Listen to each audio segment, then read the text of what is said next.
7 de septiembre, mes de la Biblia, séptima catequesis. Hoy trataremos sobre el Nuevo Testamento. Y nos dice el Catecismo de la Iglesia Católica que la palabra de Dios, que es fuerza de Dios para la salvación del que cree, se encuentra y despliega su fuerza de modo privilegiado en el Nuevo Testamento. Todos los libros de la Escritura son palabra de Dios, son fuerza, son alimento, pero de modo privilegiado esto se aplica al Nuevo Testamento.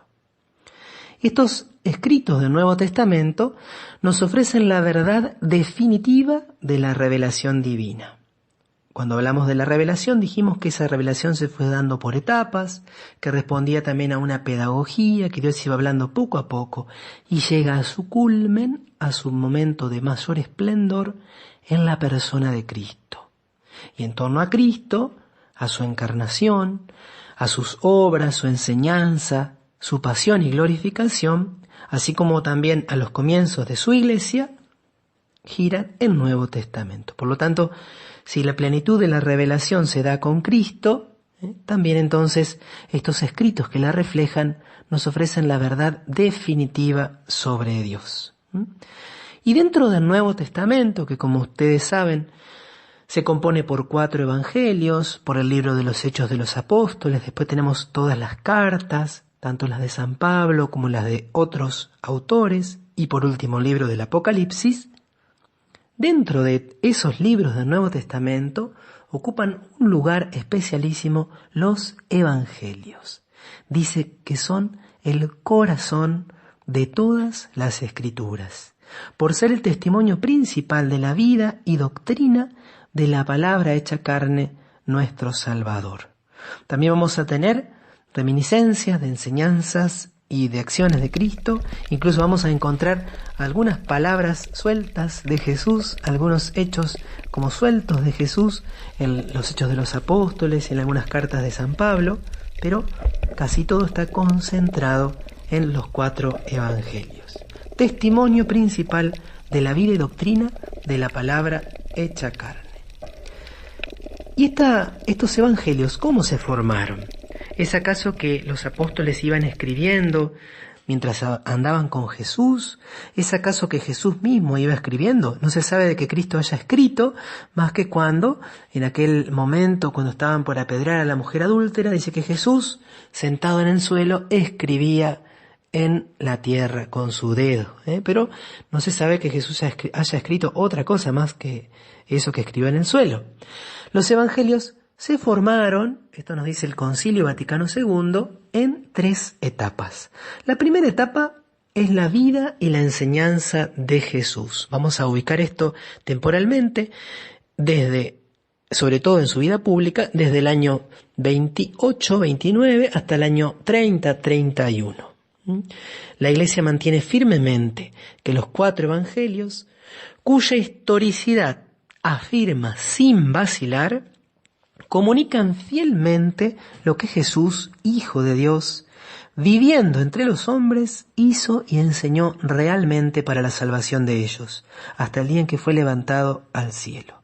Aquí hay afirmaciones muy importantes. Dice que la Iglesia afirma la historicidad de los evangelios sin vacilar y que comunican fielmente lo que Jesús, viviendo entre nosotros, hizo y enseñó. Hace poco hubo una polémica porque el general de los jesuitas, el padre Arturo Sosa, dijo que no tenemos, en el tiempo de Jesús, no teníamos grabadoras que registraran la voz de Jesús, por lo tanto no podíamos saber exactamente qué palabras había dicho Jesús. Lo cual, evidentemente, es una afirmación contraria a la fe de la Iglesia, porque la fe de la Iglesia nos dice que nosotros podemos tener certeza de la historicidad de los evangelios y que los evangelios nos comunican fielmente lo que Jesús hizo y enseñó realmente. Es obvio que a esto llegamos no solo por la razón, sino principalmente por la fe. A nivel racional, los mismos exégetas demuestran que los evangelios son libros de una enorme fiabilidad. Aplicando los criterios de historicidad, son enormemente fiables, mucho más fiables que la mayoría de los escritos antiguos, que la mayoría de los textos de historia antigua.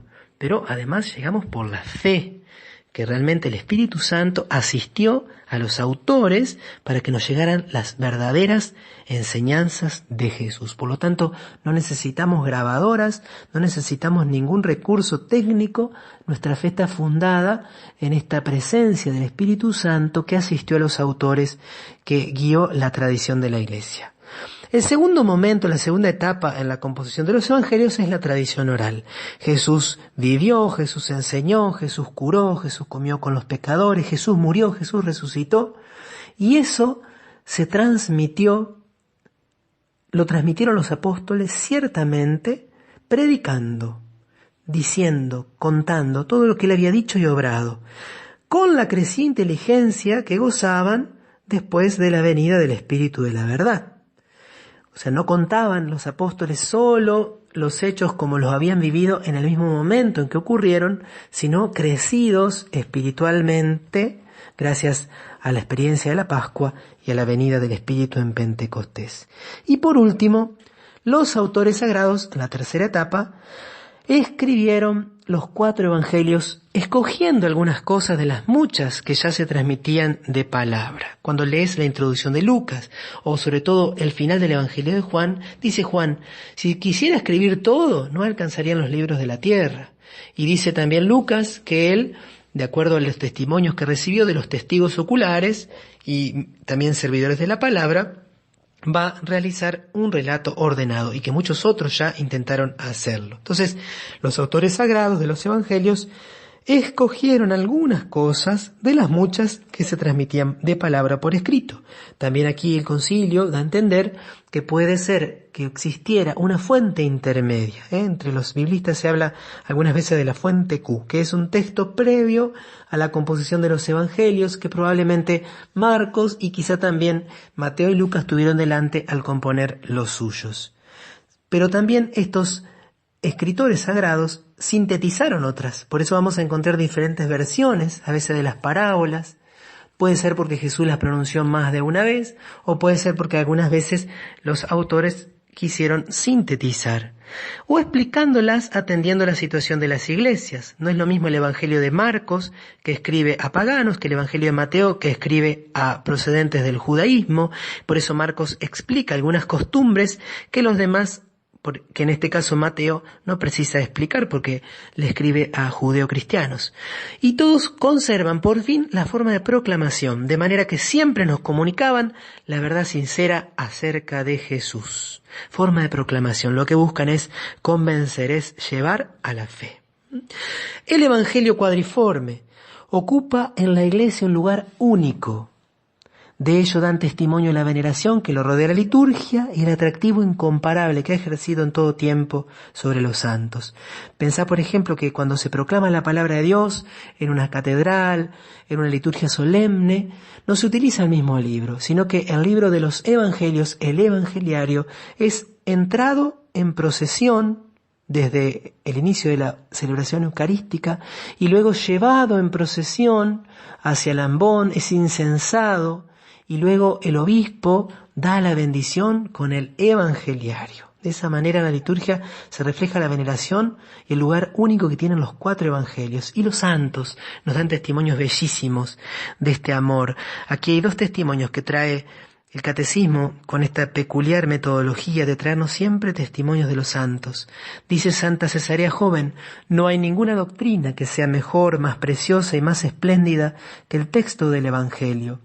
Ved y retened lo que nuestro Señor y Maestro Cristo ha enseñado mediante sus palabras y realizado mediante sus obras. Y por último, de una santa más cercana a nosotros, es sobre todo el Evangelio lo que me ocupa durante mis oraciones. En él encuentro todo lo que es necesario a mi pobre alma. En él descubro siempre nuevas luces, sentidos escondidos y misteriosos. Estas son palabras de Santa Teresita del Niño Jesús.